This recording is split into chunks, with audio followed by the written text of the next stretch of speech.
And transitioning to the last matter the court wanted to put on record.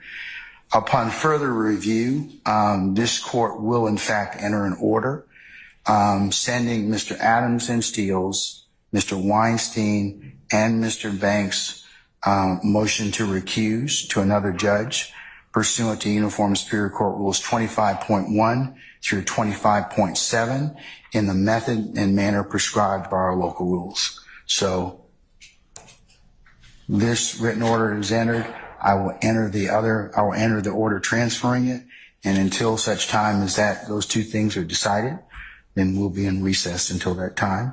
And we will just inform our jurors that they're until this is, they're not supposed to come back on Monday until Monday anyway. So I will have Deputy Ingram and Ms. Umana indicate to them that they are still on recess and we're continuing to work.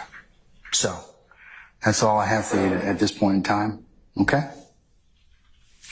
All right. Ms. Novi, can I ask you a question before you start anything? Madam, didn't your law firm represent one of the co-accused in this case?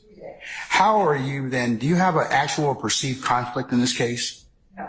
Have you been, I'm asking you at this point in time, could you state for the record how it is that you don't think you have a conflict? Because you did represent one of the co-accused in this case, correct? I did. Okay. I did. He's been discharged. Your Honor, this has absolutely nothing to do with my representation of Sergio Kitchens. Happy to discuss that or come up and what happened in the ex parte proceeding. We're just representing Mrs. Bumpus, Attorney Bumpus, in what her position is with respect. Is on mute? Yeah, you're good now. Yeah, with respect to this court. So completely different matter. And now we're dealing with a contempt hearing of Ms. Bumpus as opposed to a criminal prosecution of Mr. Kitchens.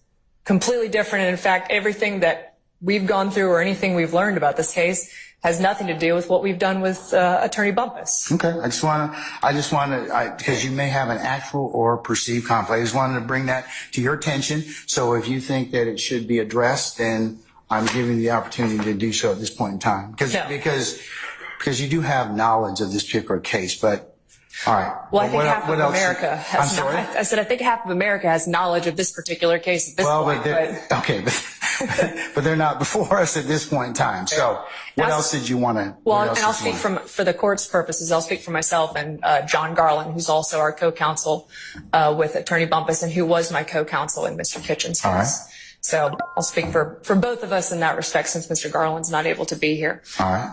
A couple things that I just wanted to clarify for Your Honor. Is the court still intending to produce an order on what the court addressed orally on our recusal motion?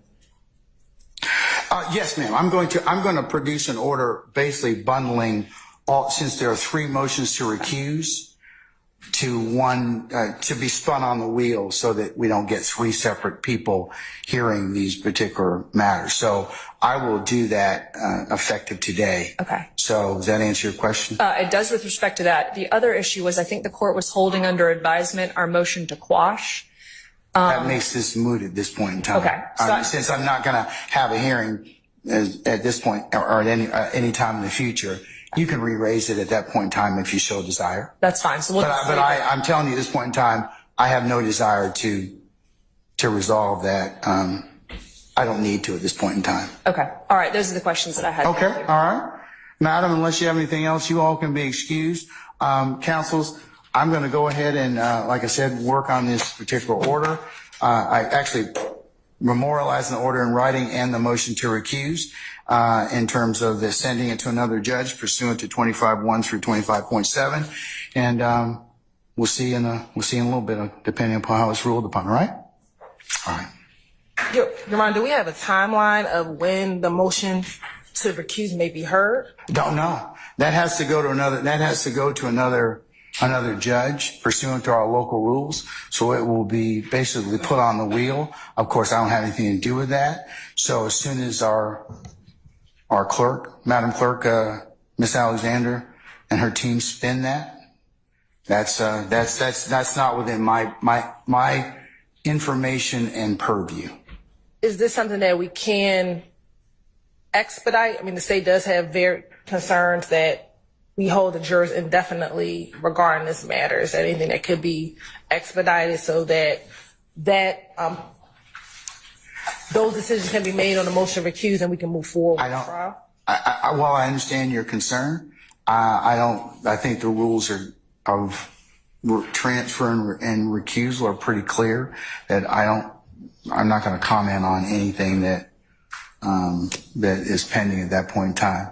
So hopefully it will get done fairly quickly in terms of somebody acting on it. Okay. All right, thank you, Your Honor. Okay. Anybody else? Mr. Steele, you rose just a second ago. Do you want to say something, sir? I thought you were recessed. Okay. All right.